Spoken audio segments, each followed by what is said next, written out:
Oggi è sabato 15 maggio 2021.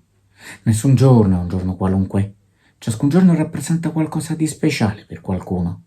La storia ci insegna che ogni giorno può avere un motivo per essere ricordato.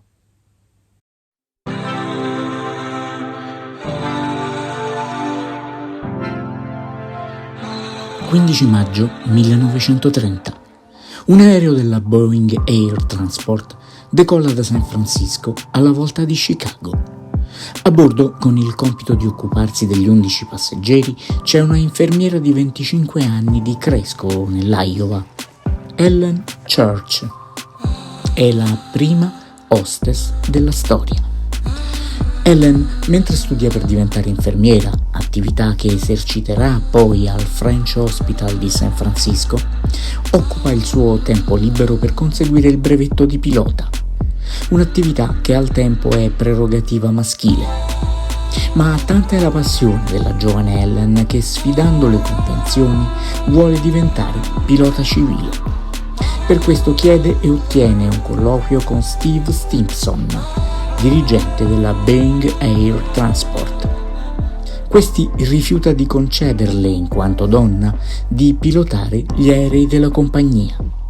Ma Ellen non si scoraggia e gli fa una proposta: assumerla come infermiera da avere a bordo degli aerei per prestare assistenza infermieristica ai passeggeri che ne avessero avuto bisogno e per il supporto psicologico di coloro che avessero paura di volare.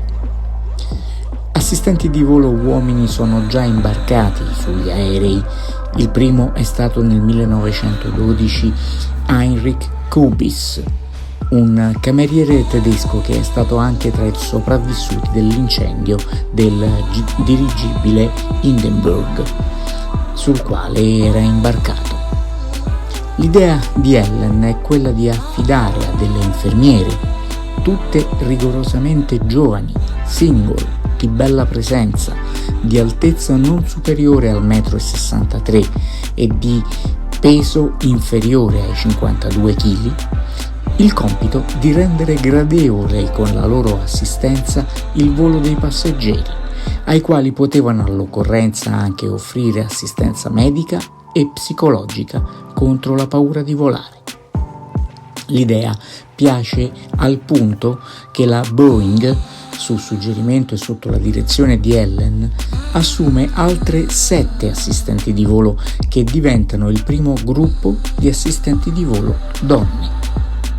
Ellen, dopo che un incidente d'auto le impedisce di continuare a volare, torna in ospedale e poi partecipa alla Seconda Guerra Mondiale nel corpo delle infermiere dell'esercito con il grado di capitano. Le hostess, figura da lei creata, saranno invece destinate ad assumere un ruolo essenziale nella storia dell'aviazione civile.